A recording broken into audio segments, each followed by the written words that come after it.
Bonjour, alors comme promis, je reprends les vidéos avec les conseils en automassage et en mouvement. Aujourd'hui, la thématique, ça va être le dos. Et ça va être le dos sur toutes les prochaines vidéos que je vais faire tous les lundis. Donc aujourd'hui, je vais me concentrer principalement sur le bas du dos. Ici, donc le bas du dos, il va partir du milieu des dorsales et il va descendre jusqu'au sacrum. Et ça peut même lancer dans le bassin. Là, en fait, l'idée, c'est que lorsqu'on commence à sentir des tensions dans le dos, il y a des petites astuces à avoir pour soulager, dégager cette partie. La première astuce, c'est de faire des petits tours de bassin, comme ceci. Alors, c'est intéressé, cette thématique, parce que moi-même, je commence à avoir des tensions. J'ai eu une anesthésie assez légère, mais quand même une anesthésie générale. Je pense que c'est lié à ça. Les tensions du dos, dans le bas du dos, c'est souvent un coup de froid, un stress émotionnel, des positions prolongées aussi assises. La position assise est très très mauvaise pour le bassin. Donc lorsqu'on est dans la plupart des métiers, on est en position assise derrière son écran d'ordinateur. On a beaucoup de tension dans les épaules aussi. Et le bas du dos, il faut le dégager. Donc on fait des petits tours. Là, je fais des tours comme si je faisais du hula hoop. Pas trop amplifié. Tranquille. Après, j'accentue en fonction de ma possibilité par rapport aux douleurs que je peux recentrer.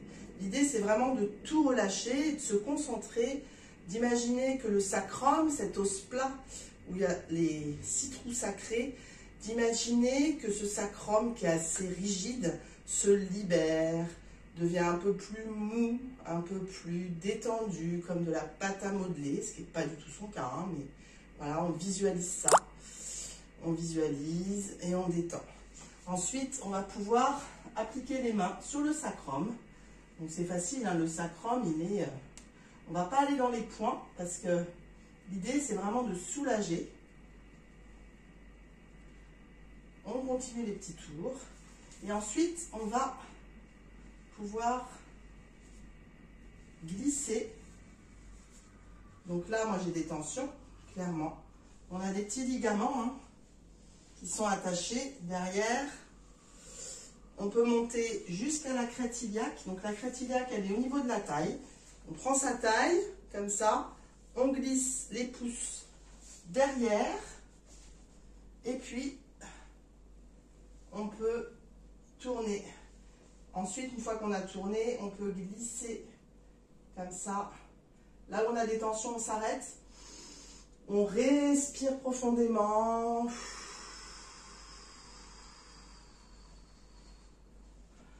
On continue le glissement. Ah, petite tension, je m'arrête, je respire profondément. Donc, je suis vraiment sur la crête iliaque, antéro, postéro, supérieur. Voilà, on est derrière, c'est au niveau de la taille. Et c'est ici qu'on a les tensions. Et souvent, le lumbago, la lombalgie, la sciatique peuvent démarrer de là. Donc si là, c'est bien dégagé, il n'y a pas de raison qu'on en fasse un. Là, je suis en préventif puisque je sens des tensions, je sens que ça peut se bloquer au moindre faux mouvement. Donc, je me suis dit, c'est pas un hasard. Je vais faire une thématique là-dessus, parce qu'on est nombreux à avoir ce problème-là. Ensuite, au niveau des points, on en a un ici, je me rapproche, qui est sur les petites rides côté auriculaire. Je plie, j'ai des petites rides, je pousse contre l'os. Ici, j'ai un point qui va dégager toute la colonne vertébrale. Il ouvre un méridien qui ne fait pas partie des 12 méridiens, qui fait partie des 8 merveilleux vaisseaux, qui s'appelle le Doumaï, et qui longe toute la colonne vertébrale. Donc là, on ouvre tout le dos en fait, et on peut ressentir des tensions. Donc, on a vraiment le pouce, on est contre l'os. Là, ici, là.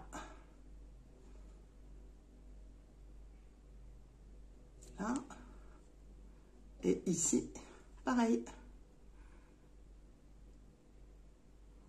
Et on ouvre et on pousse. Le doumaï, le vaisseau gouverneur qui passe à l'arrière, qui monte de l'aile supérieure, qui suit la ligne médiane en passant par le crâne, en descendant jusqu'au sacrum. On va ouvrir son copain, le vaisseau conception, qui passe sur la ligne médiane devant le corps. Et là, pour l'ouvrir, pour ce faire, nous avons à 2 doigts. Il y a mon chat qui s'intéresse beaucoup à ce que je fais. On va se mettre sur le pli du poignet, là. À partir du pli du poignet, hop, clac. On fait 2 doigts et on va tomber dans un point contre un os. Donc là, on va être en latéralité sur le